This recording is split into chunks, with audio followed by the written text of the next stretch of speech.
Halo, selamat siang semuanya. Bagaimana kabarnya hari ini? Semoga kita tetap dalam keadaan sehat walafiat ya. Hari ini kelompok 5 offering EBL 2018 akan mempresentasikan tentang sistem ekonomi campuran. Presentasi kali ini akan disampaikan oleh saya, Marta, dan teman saya, Raffiandra. Disimak sampai habis ya videonya. Topik pembahasan hari ini ada ciri-ciri sistem ekonomi campuran, kemudian kelebihan serta kekurangan dari sistem ekonomi campuran, dan yang terakhir negara penganut dari sistem ekonomi campuran ini.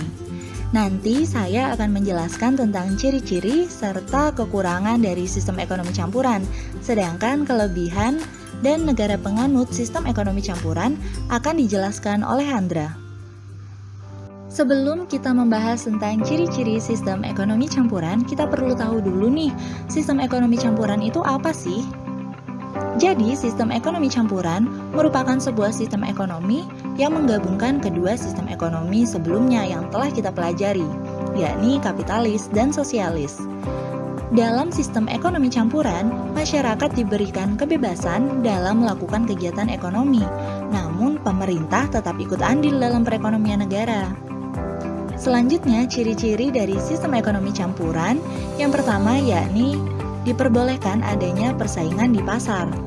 Kemudian, hak milik perorangan tetap diakui, namun tetap bersyarat, yakni tidak merugikan kepentingan umum. Selanjutnya, pemerintah dan pihak swasta saling bekerja sama dalam menjalankan kegiatan ekonomi. Dan yang terakhir, adanya campur tangan atau kontrol dari pemerintah. Alasan pemerintah tetap perlu mengontrol jalannya perekonomian di sini adalah untuk mencegah pihak swasta mempengaruhi kebijakan maupun peraturan yang terkait ekonomi dan politik.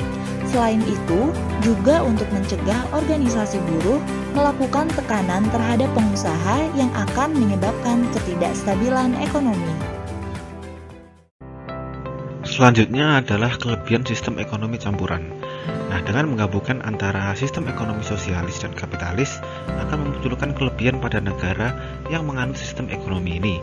Di antaranya adalah yang pertama, kegiatan ekonomi yang dilakukan oleh pemerintah dengan swasta cenderung menguntungkan kedua belah pihak. Nah, untuk poin pertama ini akan dijelaskan lebih lanjut ke poin ketiga. Nah, untuk poin kedua adalah sektor ekonomi yang dikuasai pemerintah lebih diarahkan untuk kepentingan masyarakat. Lalu untuk poin ketiga, yaitu kegiatan usaha pihak swasta terikat pada peraturan yang dibuat oleh pemerintah. Nah, sehingga pihak swasta tidak melakukan usaha dengan semena-mena dan tetap pada pengawasan pemerintah. Sebagai contohnya, pasal 598 ayat 1 Perda DKI Jakarta nomor 1 tahun 2014 yang ada di paper kelompok kami, yaitu mengatur tentang rencana detail tata ruang dan peraturan zonasi. Nah, sehingga ditetapkan pemanfaatan ruang dengan klasifikasi. Jadi, pihak swasta yang ingin mendirikan suatu usaha harus menyesuaikan dengan peraturan ini. Apakah tempat yang akan dijadikan sebagai lahan bisnis sudah menjadi bagian tata ruang suatu daerah, seperti kawasan perumahan, kawasan hunian, area bisnis dan perdagangan, area pendidikan, dan sebagainya. Lalu untuk poin keempat, penetapan harga lebih terkendali, karena pemerintah akan memperhatikan sekaligus mengawasi guna menghindari terjadinya monopoli terhadap penetapan harga. Lalu yang kelima adalah kebebasan berusaha. Hari ini karena kebebasan hak individu dihargai pada sistem perekonomian ini. Tentu saja hak individu tidak bisa dilakukan secara semena-mena. Pemerintah tetap melakukan pengawasan melalui peraturan yang telah ditetapkan. Kekurangan sistem ekonomi campuran.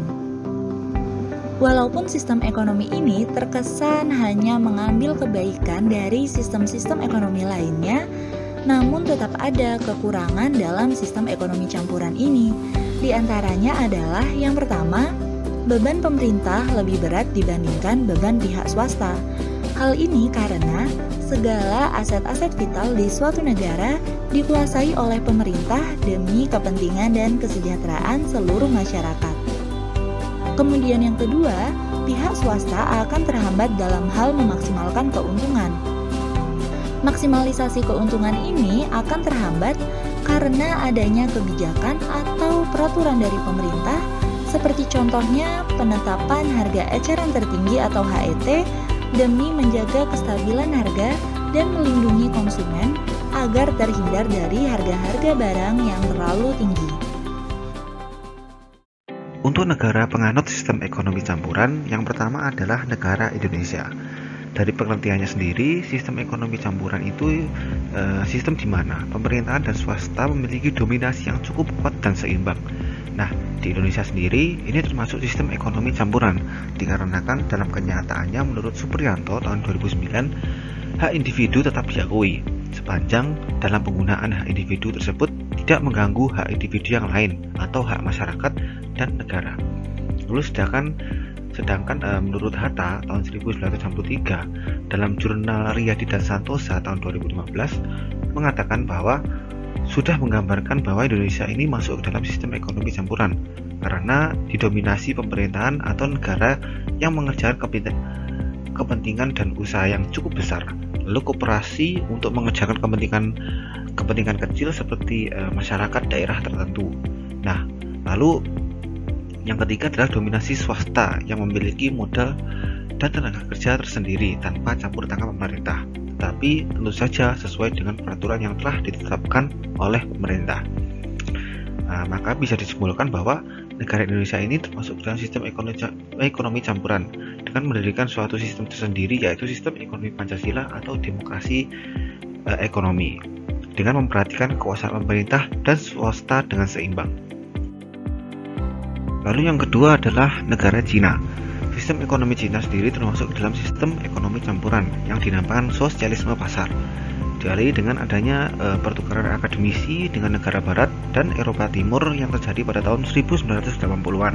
Pada periode yang sama juga terjadi perdebatan antara kaum intelektual mengenai langkah-langkah strategi reformasi apa yang dilakukan di negara Cina, sehingga tercipta beberapa ide utama, yaitu pembentukan institusi pendukung pasar seperti misalnya perpajakan dan peraturan finansial yang lain, serta liberalisasi harga. Lalu reformasi hak properti juga kepemilikan dan saham. Kombinasi antara pengetahuan ekonomi barat, pengalaman praktek ekonomi pasar di Cina, serta konsep ekonomi sosialis inilah yang menjadi bahan utama negara Cina untuk mendirikan konsep sistem ekonomi pasar sosialis. Langkah ini lalu dilanjutkan sebagai pembangunan ekonomi sekaligus mengatasi masalah perekonomian di dalam negeri dengan semakin membuka diri dan ikut terlibat dalam kegiatan ekonomi internasional. Sistem dari ekonomi pasar sosialis di negara Cina adalah mereka ini percaya bahwa partai pimpinan komunis Cina harus menciptakan jutaan lapangan pekerjaan setiap tahun untuk mengubah masyarakat dengan status pengangguran menjadi tenaga kerja, dapat membantu pertumbuhan serta tidak akan menjadi ancaman sosial. Karena berdasarkan pengalaman pahit pemerintahan Cina bahwa sistem ekonomi terpimpin tidak akan bisa mengatasi hal tersebut.